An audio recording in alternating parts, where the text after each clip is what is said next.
Hail the Blizzard! What's a metal band that everybody hates but you love? Necrot. Some bands that are canceled now and shit. Okay, then I will But, cross that off. I don't care how I feel. Ignore how you feel. Bro, someone spilled water in my fat bag of weed. Fuck metal.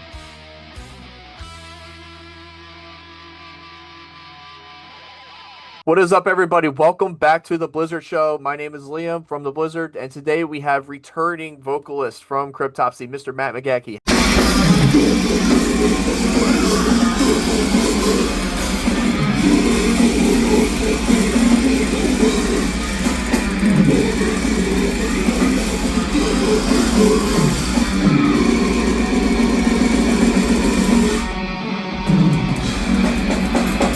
How are you doing, sir? I'm doing great. It's nice to be back. We are about less than 2 weeks away from the start of the next Cryptopsy tour. Yes. We had a quite nice time at home between the European run that we just did, and now here we are going to the States and Montreal and Toronto. I don't like saying Canada because it's only two shows. Right. So we had a nice time at home, a break, which is not something that we've been having a lot of recently. So it was nice to just rest and reconnect with family and friends here in Montreal. Yeah, no, absolutely. You guys have been touring for at least the better part of, I think, 2 years now, just kind of consistently. Like, how's it been, like, getting on and off the road like that? It was, we're getting when the pandemic sort of slowed down and then we dropped as Gamora Burns. So in 2023, we really just wanted to get back out there Hmm. and tour consistently and hit all of the territories. So we basically have done two world tours in the past 2 years. So it's been intense. It was Hmm. nice. It was intense for like family life. Most of the band has children, so that's a sacrifice that we have to make, that we choose to make to get out there and perform for all the fans across the globe. So it's difficult in that essence, Hmm. but it really, really is so awesome to get out there, to get on stage and to see the faces light up when like Graves of the Fathers hits, like it's just Absolutely. it makes it all the sacrifices worth it. Nah, definitely, man. And I've seen it live myself. I just saw you guys not too long ago. You guys supported Nile. That was my first Yeah, time seeing you, and it was an incredible show at a first-hand thing. But we're going to be talking a little bit about more touring. But the more important thing that we're all going to be talking about today is None So Vile. You guys are celebrating 30 years of this legendary album. Tell me about the first time when you yourself heard the album. for sure, for sure. I wasn't the biggest Cryptopsy fan. I knew them before joining the band. I grew up as a new metal child. I loved Korn and Marilyn Manson, and probably the heaviest thing that I dabbled in before joining Cryptopsy was like Cannibal Corpse. Hmm. That's when I really started to like understand the genre. And I knew of the band's lore, Cryptopsy, that is, Yeah. because being from Montreal, you look up and you aspire to make it, to be a successful touring band, to be a signed artist. And here in Montreal, a lot of the bands practice in one jam space, which is called Cité 2000, which was actually started by Voivod, which is awesome Montreal facts, their Yeah. music facts that they're so involved in everything.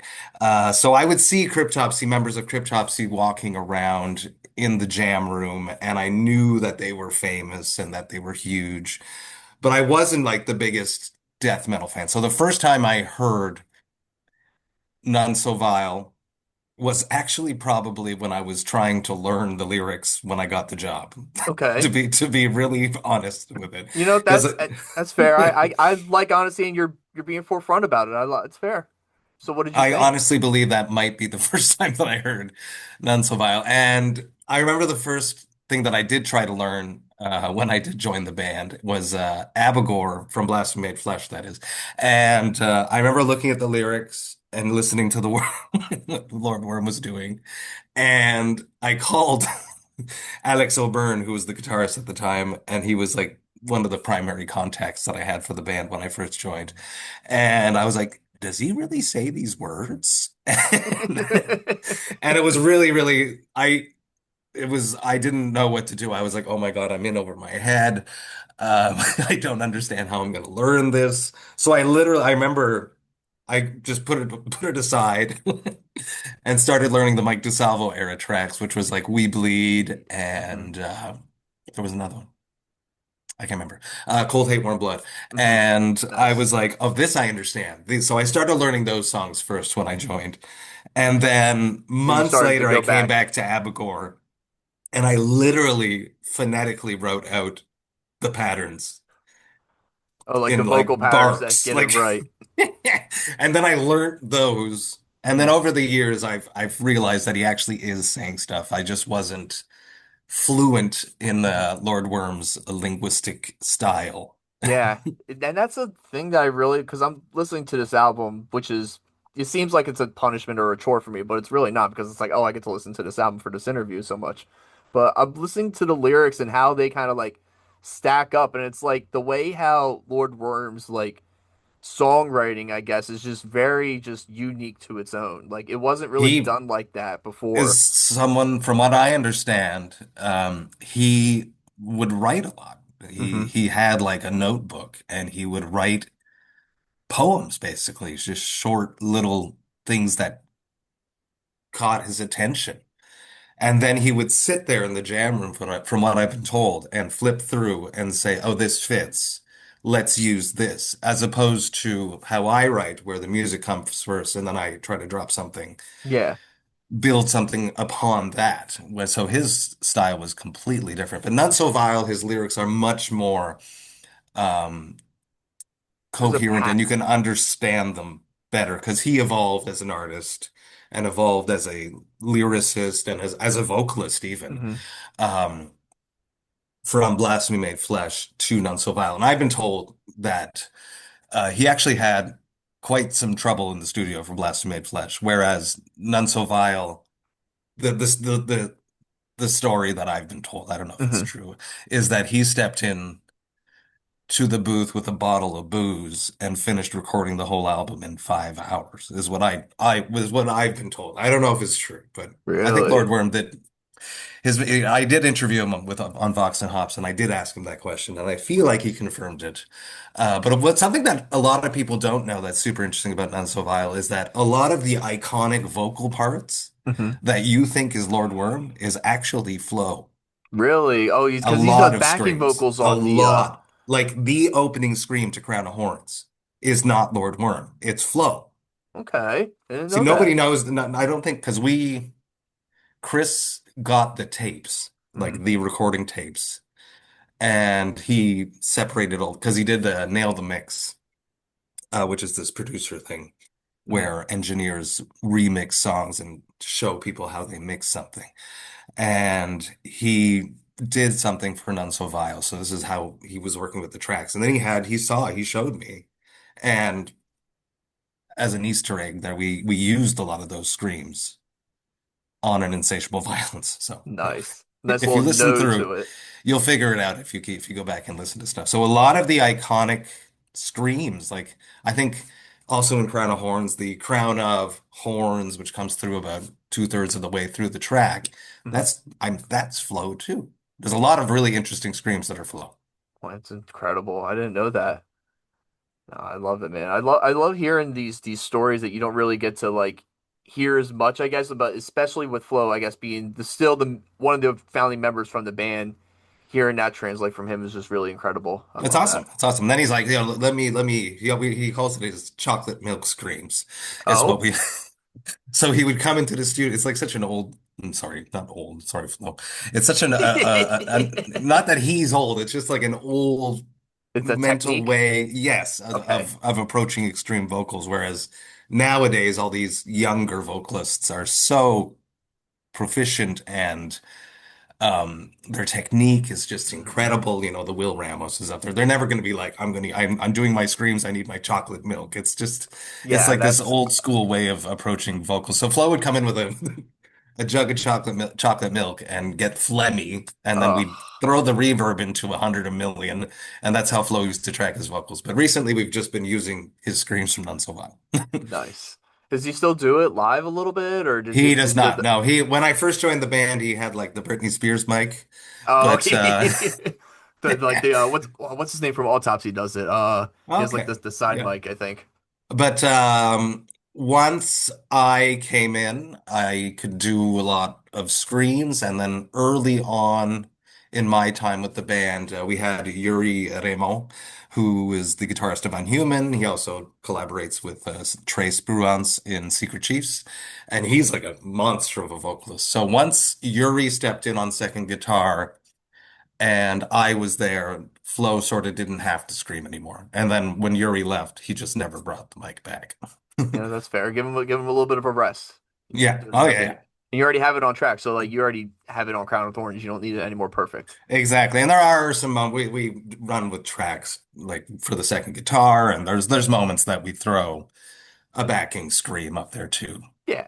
Not No, because I can't do it, just because it sounds more authentic.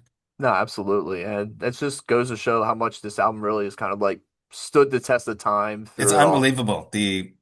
It's so iconic. Hmm. It has like a new life at this exact moment. I can say that from going out on tour and Yes. seeing these new Cryptopsy fans coming out, these Hmm. 16, 17-year-olds with their None So Vile shirt, with their battle vests, and they know every single word of None So Vile. It's just amazing to see a 30-year-old album still being discovered and still being revered. Hmm. I can say it's iconic because I wasn't Yeah, on it. it's So, you and see the how. the songs are just fantastic, and that's why. And it's really this happy medium between Flo Mounier, Lord Worm, Eric Lagua, and very most importantly, John Levassar's guitar playing and his compositional skills. Just unbelievable. It's fantastic, man. It just really shows how much like I was talking to somebody about this, how much like a lot of the younger fans that go to these shows, like you see it nowadays with like kids going to see Crowbar shows and Yeah, Acid Bath and all that. Like so many of these fans, these kids nowadays, they I can weren't say even that born. they weren't born around. Like It's I wasn't amazing. born. And I'm it's not turning 30 like this year. and it's not like their dads are dragging them out either. No, It's it's all they want to discovery. be there. And we're that's why we after every show we go to the merch table and we hang out with the fans and connect with them and Yes. show these younger generational fans and older obviously too that we're just normal dudes. We might look crazy and extreme up on stage, but it's a cathartic performance that comes out of us.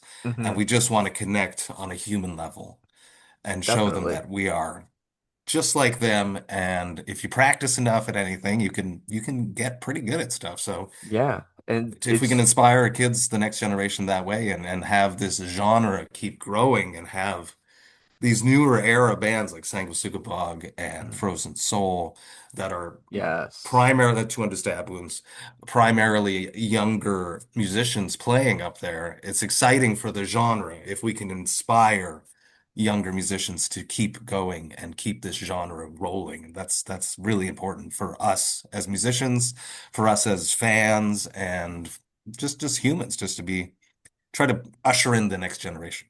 Absolutely. And you were mentioning like how much this album's influenced on so many of the newer bands today. You know, you mentioned Frozen Soul, Sanguisugabogg.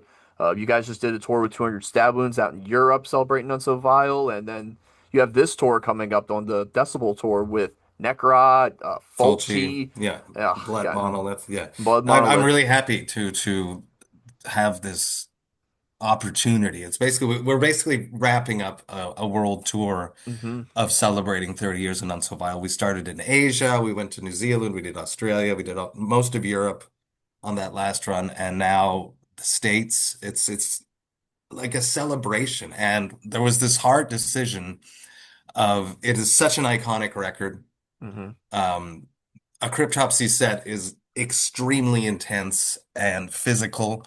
Hmm. And us as fans, when we go see shows, there's only so much you can take before you just blank out And I think the sweet spot that we discovered with Cryptopsy is about an hour long set. Hmm. Is if not, it's just too much. It's too extreme. Yeah. And people just lose interest and they can't physically mosh the whole time. They just peter out because it's an intense experience. Yes, So absolutely. so we had to make the decision that None So Vile is 8 tracks, Hmm. 30 to 35 minutes with speeches and stuff. We decided not to play all of None So Vile, is what I'm getting Okay. at, because we are more than just the legacy.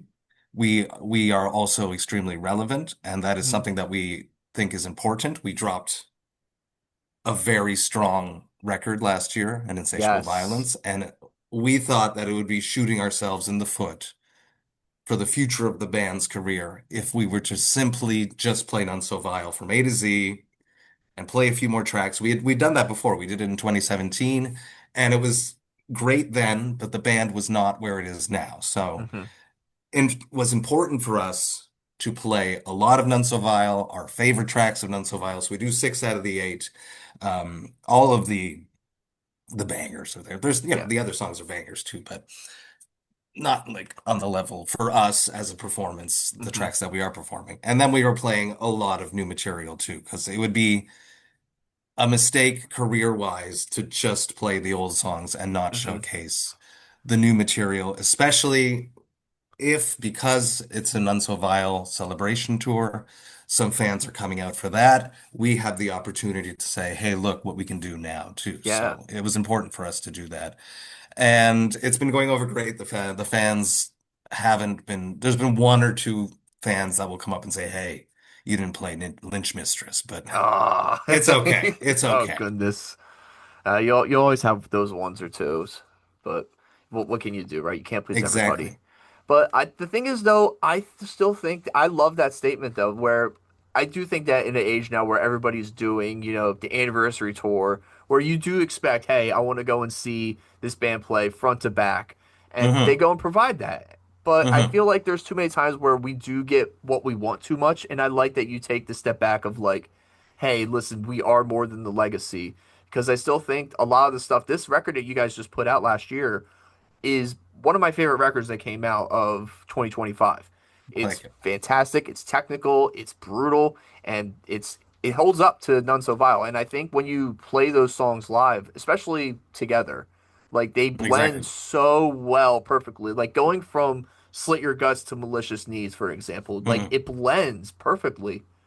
Thank you. We another thing that we toured with Death to All, and they were honoring different albums on different nights, and instead of just playing the whole record, they would mix it up and change the track Hmm. list so that it felt different too. It Yeah. keeps the fans on their toes, Hmm. because if you just know what the record is, it's exciting, Yeah. but there's no surprises there. So we really mix it up, Okay. and it's a healthy blend of old school None So Vile and new era Cryptopsy on this run.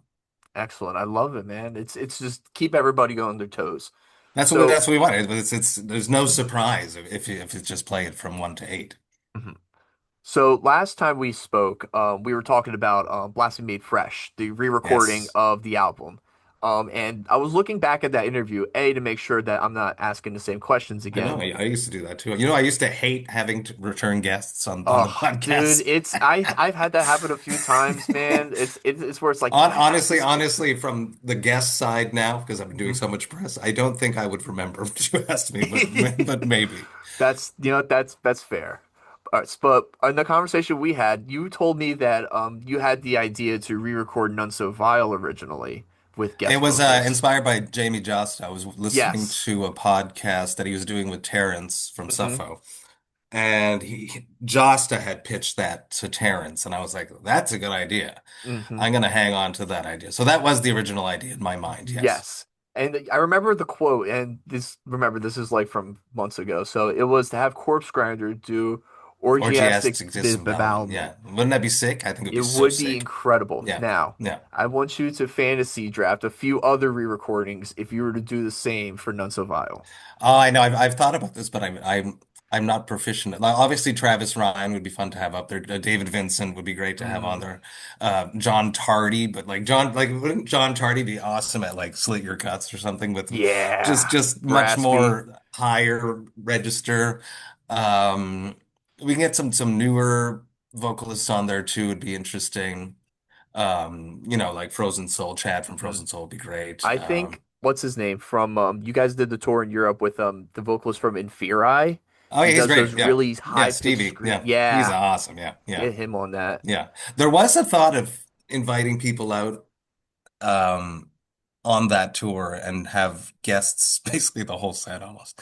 And it quickly just got irritating, like logistically wise Hmm. for stage setup, and we just decided not to do it. That's fair. Some ideas you just got to But put on the Stevie was shelf like that. immediately in. And Oh and yeah, that absolutely. new Inferi is a banger. Yeah, oh yes, it's so good. So we were talking a little bit about you were doing interviews before being the guest. When you started doing Vox and Hops, the podcast, what made you want to transition and start to do like I guess this sort of media format when you initially started it? It was more so just I needed something is why I started Vox and Hops is Okay. because in that same year in 2017, Ollie had joined Cattle Decapitation. Chris has his studio, where he produces all kinds of amazing bands like Ingested, Despised Icon, the list goes on. Nice. And Flo, the thing that really pushed me to do something was Flo told me that he found a singer for his new band, with Rune, Blasphemer. And he's like, it's David Vincent. And I was like, oh, God damn it. And I was like, okay, I need to find something for me. If not, I'm going to be jealous of my boys, and I don't want that to happen. It's not a positive energy Mm-hmm. that I wanted to push into the world. So I needed something, and I was listening to a lot of podcasts at that point in my life. And once you start a podcast, I don't know if it's the same for you, but once you start a podcast, you don't have time to listen to podcasts anymore. No, So, not at all. but I used to listen to a lot of podcasts, and my wife, we went out to dinner for her birthday, I think it was, and she helped me build this idea. And I started by just interviewing my friends. Mhm. I recorded 10 episodes and then dropped them in October of 2017, I think, or 2018. Mm. And I ran the podcast for, the first 100 episodes were literally just my friends. And then around episode 120, 125, the pandemic hit. And then Zoom opened up, Yeah, just unbelievable possibilities. And PR people were relentlessly sending everyone emails and trying to get artists on any platform to perform to promote these releases that were coming up because musicians couldn't tour and play. right. So I could just talk to anyone. And I would do I dropped 3 episodes a week throughout the pandemic because I was just talking to anyone that I wanted to. It was an unbelievable time, like getting Corpse Grinder, getting Randy from Lamb of God, getting Ajasta, getting, it was just unbelievable. And Yeah, because everybody's not doing anything. Everybody's yeah, got the time to do it it. was wonderful. It was really fun. And the world opened up again. I continued the podcast. I went back to doing it face to face, which I realized was much more, um, you can have much more in-depth connections with people when it's face to face because there's the little pre-chat. Because I would like literally go and pick up musicians at a venue in Montreal and then walk with them to a bar and sit down and drink a beer with them and then walk back. So I remember like walking with Michael Ammett and just shooting the shit with Michael Ammett, who I didn't really know. It was like Mhm. a friend that hooked that one up. Thank you to Francois. And just these opportunities, which is much, much different than sitting down here, Yeah, pushing like record and interviews. yeah, A thing I learned about, I've been doing like the media interviews for about 2 years now, and like the beforehand chats are always nice to kind of break the ice a little bit, yes, especially like we have a little chat beforehand, barely like anything really, but it's just nice to kind of break the ice, break the tension because there are times where it's like you're nervous, you don't know the definitely. person, you Yeah. have either the shell shock of like it's somebody you're a fan of, you're trying not Yes. to Yeah. freak, you're not trying to Yeah. punish, you're not trying to do any of that. Like, It's hard, yeah. But yeah. so I ran the podcast for 7 years, and about in 2024 is when I first had these. I remember being on tour, Death to All, and I was with my merch TM, Mhm. Chad, and I turned to him and I was like, I think I want to stop the podcast. And he was like, oh yeah. He was like surprised because it was such a big part of my identity. Mhm. And it was just this nagging thought in the back of my head. And I continued doing it for another year. And then I reached 500 episodes and it just felt like a nice round number. And I took a hiatus and I literally, it's going to be a year soon. And I Yeah. literally have not missed it for a day. So Nice. that's a good thing. It, But I it, would like to come back. I would like to come back maybe face to face in a studio. I think Garza's doing it the best right now. So mhm. imitation is the best flattery, right? Or something like Yes. that. I would definitely want to do it more that way. I would need a Budgets and all studio that and stuff. stuff You like got to that. get it. Yeah. Absolutely. And time. Yes. The time is the most important thing. I'm actually I was able to squeeze this interview in because it's my day off from Well, work. I'm on thank you. Yeah. vacation. As And people don't know like what we have these like interview schedules that yes. artists sure. That Yeah. publicists um, organize with me. So I have like these multiple schedule, and then if sometimes I forget to cancel them, and then I have to change my whole life because I have an interview. Right. But it's okay. Yeah, we make it work. Our families make it work. They love Yes, and tolerate us as much as possible. I do miss my. I used to do interviews, Vox and Hops, at 1 p.m. on Saturdays. Those were fun early beer drinking days. Yeah, nice. And so I guess to go there, when did you, I guess, to start, we're going to now move into the metal and beer portion of the interview now. Um, when did you start getting into beer, I guess, is like becoming an aficionado, I guess, into It's it? sure. Once again, back to Yuri, who was in Cryptopsy for a bit. He was a huge part of that, of showing me that beer could be more than just a tool to get you wasted. So there's specific beers throughout my life that have really shaped my craft beer adventure, I guess. One of the early ones would be on Summer Slaughter Tour. We were playing at the Masquerade, the old Masquerade in Atlanta, and around the corner there was a little grocery store, I guess. And Chris Donaldson and I picked up a 6 pack of Sierra Nevada, the classic IPA, and Blue Moon, and he was like, Lord Worm liked these beers because Lord Worm is a beer connoisseur as well. So. Nice. And then there was that hoppy bite from that Sierra Nevada that I really enjoyed that. And it was a huge difference to the Natty Lights that we were drinking on that tour.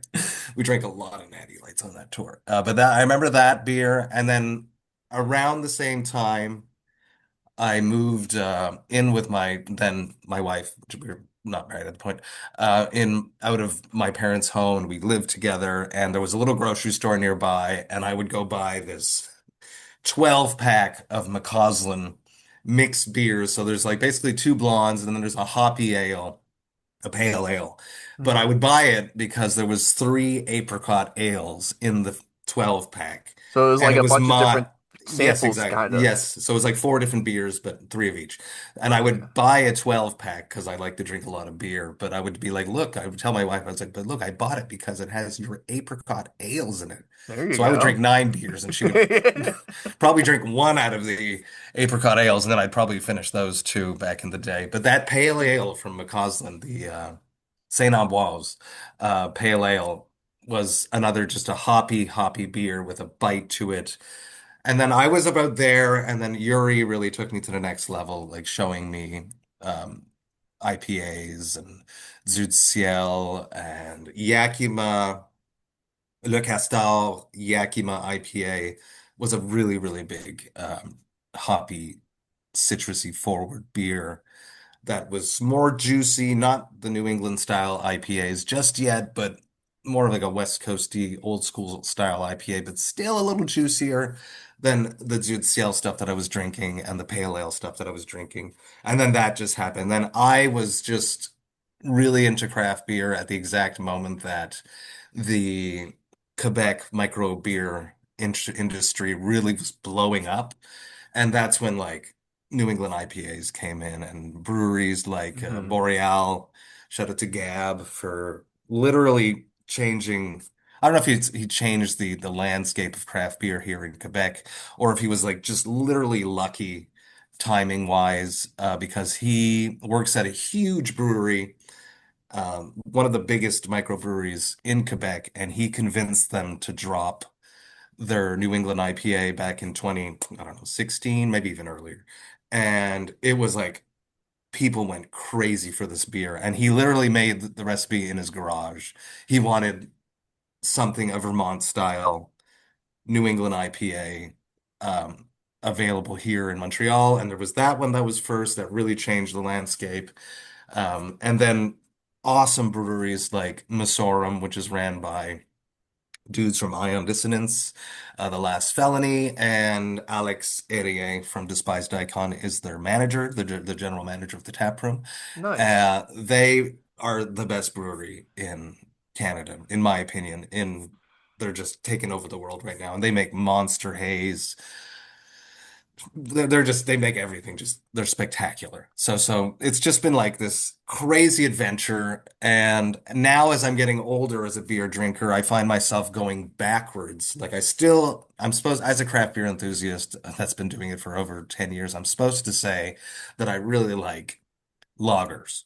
But Hmm. I'm still a haze whore, and I love hazy, juicy IPAs. And I'm excited to drink the one that Little Cottage Brewing made for Cryptopsy on the upcoming Yes. Metal and Beer Fest in Philly. The haze of the It's a big, father. yeah, it's a big. Do you know how many beers I've made with that name? Anyway, that's a name that just keeps on giving. Oh I think yeah. I've made at least three or four with that name already or something. Anyway, so I'm really excited for that. But my favorite beer in the entire world, and I try to drink it. I am drinking a lot less since I don't have the podcast, and I'm getting a lot less free beer because it was pretty crazy during the pandemic and shortly thereafter. But my favorite beer in the entire world is Dieu du Ciel's Péché Mortel, which is a 9.5% coffee stout. And Okay. I drink it at least once a week. It is my absolute favorite beer. It's just the coffee's really strong on it. It's got this creamy chocolateness to it. Mm. And they do this awesome event where they do like tap takeovers once a year, basically across the globe in like 30 very nice craft beer establishments normally. And sometimes when I'm on tour, I find it. And then I drink it and I send a picture to JF, the owner of the brewery, and he's like, "You trap my beer travels more than me," he says. So Is that JF from Cataclysm? no, no, JF, the owner of Zutzio, but JF Okay, from I'm Cataclysm is also awesome. I was gonna say I was because I know they're also up in that He is, area but now he too. lives down in the States. You know, it's funny. JF is the first person that said, "Hey, Matt, maybe you could be in a death metal band." That's true because he was recording my other band, Three Mile Scream, and that was more of like a metal core band Hmm. where I would like sing in the choruses, and there was little guttural moments. But I remember I was tracking guttural moment, and he was like, "You know what? You might be a good death metal vocalist." So then you give it a shot, and the rest is history. Like, yeah. And now you're going out on tour. You're headlining the Decibel Tour, and you're playing at Metal and Beer Fest. It's gonna be sick, yeah. So from April 30th all the way to the 28th of May, Cryptopsy is coming all over the United States Yes. alongside Necrot, Fulci, Blood Monolith. We are hitting the Metal and Beer Fest, which is like a bucket list for me because Albert is always like, Matt, if you can come down, just let me know, I'll hook you up. But I could just never get away or convince, my wife that I'm just gonna go to a Metal and Beer Fest without getting on stage. So it But now happened. you can. I liked it so much that I started making my own metal and beer fests up here in Montreal for a few years called Brutal Montreal. I Yeah. think there's three editions of it. Yeah, where Cryptopsy headlined one of them. The other one was Deicide and Cataclysm, Nice. and the other one was Clutch. So, oh, and Okay. I even did it in Winnipeg too, where Despised Icon played. Yeah. Nice. Nice. I love it. Alrighty, man. Well, I don't want to keep you too much longer. So anything else you want to plug before we wrap No, it up no, here? just want people to come to the tour. We have one of the most ambitious productions that we've ever had. We are stepping up the visual side of the performance. We have a lighting director that is with us, an Ooh, LD, so a person that's going to run the lights. Everything is going to be spot on. We have visuals that are for the first time LED screens. It's going to be nice. a next level Cryptopsy show, and we're celebrating 30 years of None So Vile. Yeah, and that's the best part of it. So I don't know why you guys are still listening to this. You guys need to go get your tickets for the Grab your Decibel tickets. The Tour. tickets are moving. There's some left, but if you wait too long, you might not be able to come to the show. And we're literally going all across the United States. So Yeah. if you're listening to this anywhere, we're probably like playing close to you. Yes, thank you. And thank you again, Matt, for hopping on here again. I really can't wait to see you guys. I'm probably going to be at Metal and Beer Fest. I hope to see Yes. you there. Can't wait to try the new Haze of the Father. Yes. You can go and watch the uncensored version of Malicious Needs, which is now on YouTube, because for a whole year it wasn't. It was on Vimeo and it just didn't, nobody saw this amazing video. So you could definitely go watch the video that we just dropped, Malicious Needs Uncensored. It's awesome. Yes, go do that. And make sure you pick up the new album from Cryptopsy and Insatiable Violence out now on Season of Mist Records. Matt, thank you so much for hanging out. And make sure you guys are liking, sharing, following, subscribing. Click the like button, hype button down below. And I'll see you guys on the next one. Take care. Bye Thank bye. you.